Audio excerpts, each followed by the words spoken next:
Craftsman M270 from Lowe's. So I made an initial unboxing video, first review type deal. This is the mower about 2 months later. Probably got around maybe a dozen hours, maybe 10 hours or so on it. And here are my thoughts.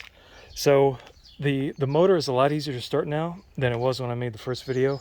It's really come alive. It runs a lot smoother than it did the first few times that we ran it. And I think that has just to do with it being a run and being broke in and all of that stuff. It starts really easy, and I'll go ahead and do it right here. Push button.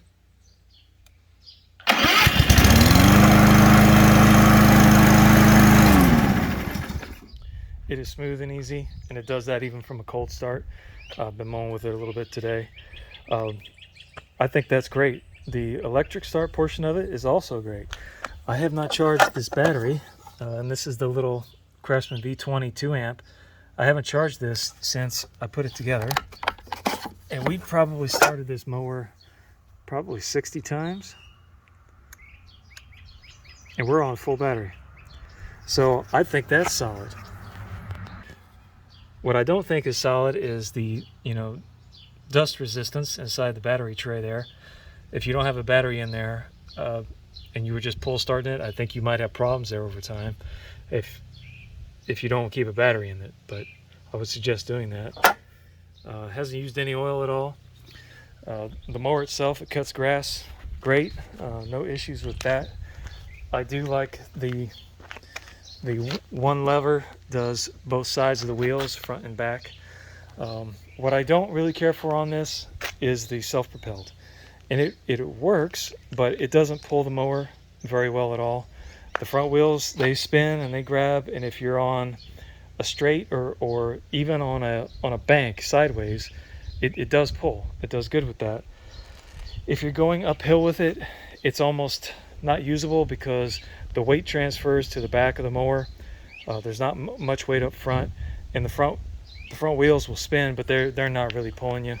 The mower overall isn't heavy enough to really weigh those wheels down, and they don't do a whole lot when you're trying to go uphill. On the flats, on stuff like this out here, it does just fine. If you're going up a slight or not slight, but if you're going up an incline, forget about the self-propelled doing a whole lot for you.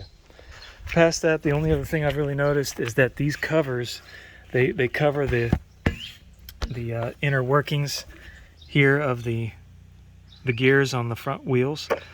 These covers are definitely kind of chintzy, loose on both sides. I don't think they're going to break or come off or anything, but they definitely don't keep as much stuff out of there as I would like them to. For the price, what was this, just a shade under $400? I still don't think you're going to do much better if you want everything that this has. Self-propelled electric start with a rechargeable battery you can take out, and a side discharge, and it's got the bagger attachment. I think this is probably about the only one that does all of that. It's not a Briggs and Stratton. I said in my earlier video this was a Briggs and Stratton. It is not a Briggs and Stratton. I've tested so many of these mowers, I forgot what I was doing when I said that little piece. This is some sort of, I don't know if it's a Honda clone, a Kohler clone engine, whatever it is. It's some Chinesium. And if this matters to you, made in the USA with global materials, we know what that means. Not much.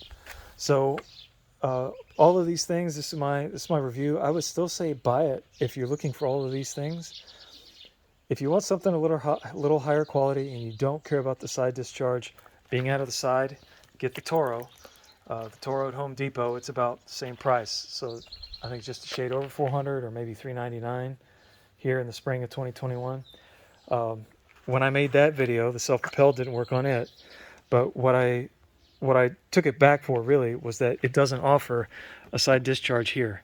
This is blocked off completely. There's no hole, there's no flap, there's no anything. What I found out later from some YouTube video or from some YouTube commenters on my YouTube video is that if you register the mower with Toro and they'll send you a side discharge that somehow attaches here to the back where the bagger would usually sit. So I'm guessing it clips in here, and it probably just has a chute that comes out here down towards either side. But I don't know because I took that mower back. So hopefully this helps you if you're on the fence about it. I think it's probably as good as any. Good luck if you get it. And if you have any questions, let me know.